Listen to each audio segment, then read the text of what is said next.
Hi everyone, welcome to our YouTube channel Black Diamond. जैसे कि मैंने कहा था कि मैं एकेडमिक वीडियोज़ और भी लेके आऊँगा, रेगुलरली कोशिश करूँगा एकेडमिक वीडियो डालने का। तो आज मैं फिर से एक एकेडमिक वीडियो लेके आया हूँ जो कि सिर्फ गैस टेस्टिंग वालों के लिए ही ज़रूरी नहीं है, डिप्लोमा वाले कैंडिडेट के लिए, बीटेक वाले कैंडिडेट के लिए, माइनिंग में जितने भी कैंडिडेट हैं सभी के लिए ज़रूरी है। माइनिंग सरदार ओपनमैन की तैयारी कर रहे हैं उन सभी के लिए भी ज़रूरी है। आज मैं बात करूँगा कुछ फैंस के बारे में, यानी कुछ पंखों के बारे में जो अंडरग्राउंड माइंस में उपयोग किए जाते हैं।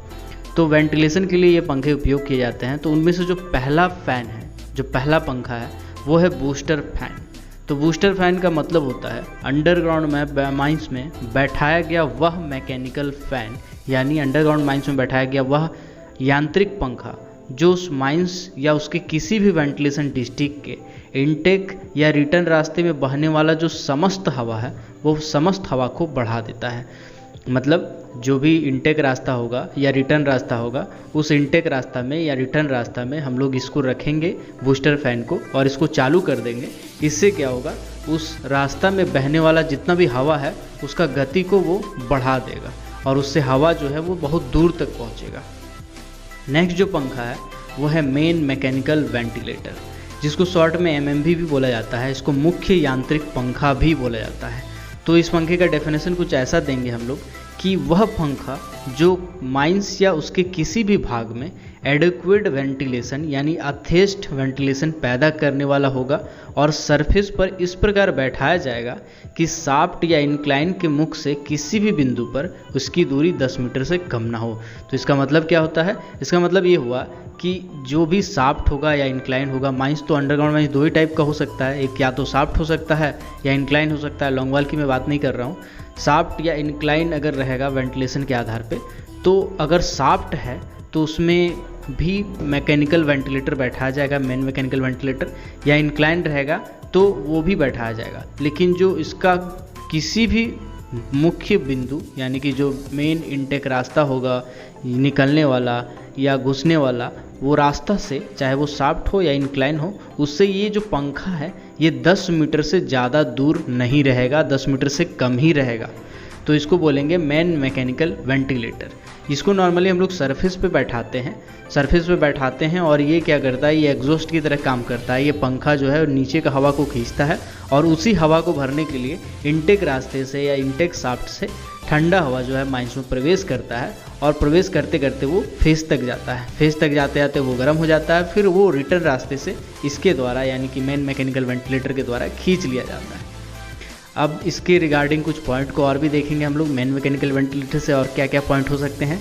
तो सबसे पहला बोला गया है कि अगर बिजली से चलने वाला पंखा है भैया, तो उसका जो मोटर है उस मोटर को माइंस का मेन डिस्ट्रीब्यूशन पॉइंट से अलग सर्किट से कनेक्ट करेंगे। इसका मतलब क्या हुआ? इसका मतलब ये हुआ, फॉर एग्जांपल आपके घर के सामने अगर ट्रांसफार्मर है तो ट्रांसफार्मर से अगर आप एक तार खींच रहे हैं तो डायरेक्ट उसमें बल्ब नहीं जलाएंगे, उसको पहले अपना घर का फ्यूज़ में डालेंगे, उसके बाद ही उसको चलाएंगे। तो इसका भी कहने का मतलब कुछ ऐसा ही है।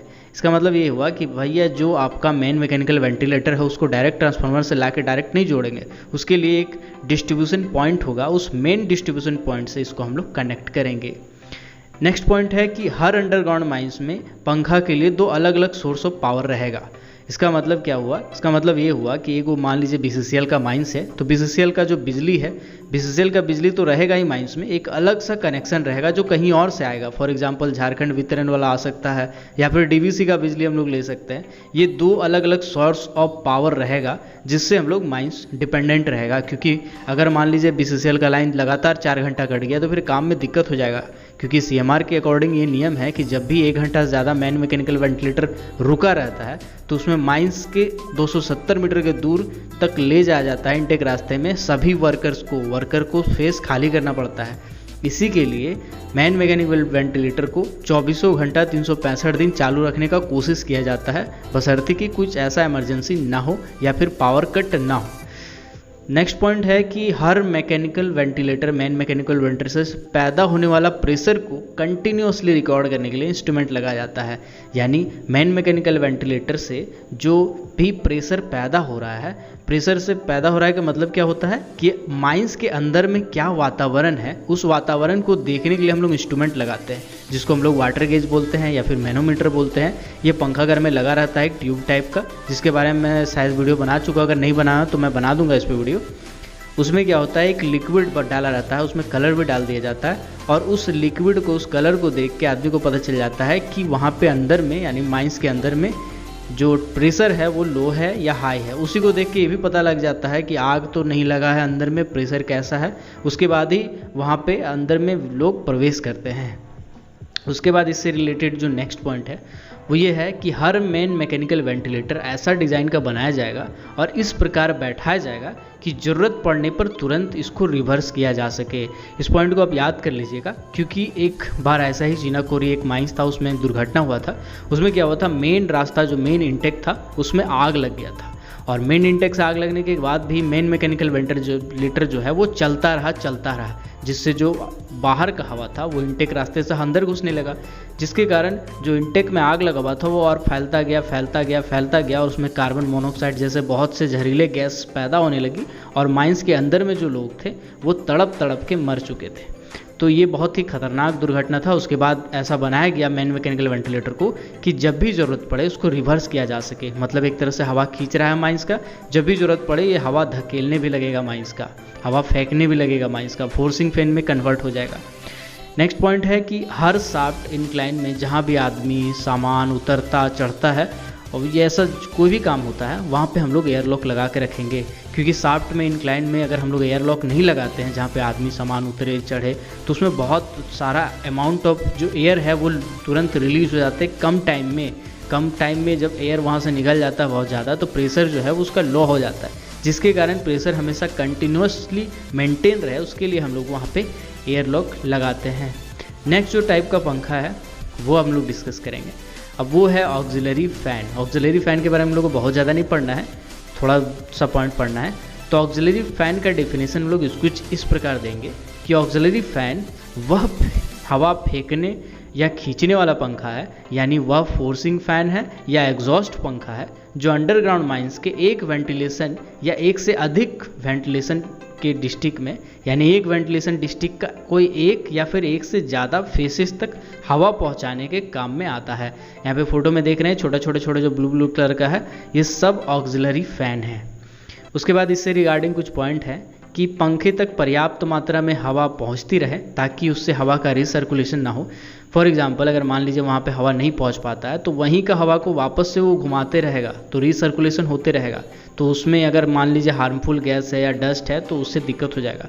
नेक्स्ट पॉइंट यही है कि पंखा से पास होने वाला हवा में जितनी मात्रा में कोशिश ये रहना चाहिए कि अधिक मात्रा में इनफ्लेमेबल गैस यानी अज्वलनशील गैस और हार्मफुल गैस या डस्ट ना रहे, क्योंकि अगर उससे रहता है तो क्या होता है कि बहुत बार गर्म गैस उसमें रहता है। गर्म गैस अगर इससे बार बार पार हो रहा हो तो गर्म एक्चुअली वहाँ का टेम्परेचर भी है, गर्म गैस भी है और इसके अंदर बहुत सारा स्पार्क होता है जिसके कारण उसमें आग भी लग सकता है। नेक्स्ट पॉइंट यह है कि पंखा चाहे बिजली से चले, बैटरी से चले, डीजल से चले, किसी भी तरीके से आप चलाइए, अगर पंखा आप लगा रहे हैं ऑक्सिलरी फ़ैन तो उसको आपको अर्थिंग करके रखना है, क्योंकि उसमें इलेक्ट्रोस्टैटिक चार्ज जो है वो डेवलप हो जाता है और इलेक्ट्रोस्टैटिक चार्ज से स्पार्क होता है और जैसा कि हम लोग को पता ही है कि गर्म गैस अगर इससे गुजरेगा और स्पार्क होगा तो फिर विस्फोट भी हो सकता है। तो आई होप आपको ये जो पंखे हैं, पंखे के प्रकार हैं, इनके काम क्या है, ये आपको अच्छे से समझ में आ गया। अगर आपको कोई भी डाउट है तो आप कमेंट सेक्शन में ज़रूर पूछिएगा और अगर आप कुछ भी कहना चाहते हैं, कोई भी टॉपिक सजेस्ट करना चाहते हैं तो आप वेलकम हैं, आप ज़रूर टॉपिक सजेस्ट कीजिएगा। और एकेडमिक वीडियो में मैं कोशिश करूँगा कि रेगुलर आते रहे, इसके लिए आप हमारे चैनल को सब्सक्राइब करके बेल आइकन को ज़रूर प्रेस कीजिएगा। अगर आपने अभी तक हमारे फेसबुक पेज को लाइक नहीं किया है, फॉलो नहीं किया है तो लिंक डिस्क्रिप्शन में फेसबुक पेज को लाइक कर ले, फॉलो कर ले और टेलीग्राम ग्रुप को अगर आप चाहें तो ज्वाइन कर सकते हैं। साथ ही साथ ट्विटर पे भी चाहे तो फॉलो कर सकते हैं, हैंडल आ रहा होगा स्क्रीन पे। और ऐसे ही कोल माइनिंग, मेटल माइनिंग और पावर सेक्टर से रिलेटेड हर छोटी बड़ी खबरों से अपडेट रहने के लिए, हर वैकेंसी से अपडेट रहने के लिए हमारे चैनल ब्लैक डायमंड को सब्सक्राइब करके बेल आइकन को प्रेस कर दीजिएगा ताकि जब भी मैं वीडियो डालूँ नोटिफिकेशन सबसे पहले आप तक पहुँचे। Keep watching, keep supporting, till then जय हिंद।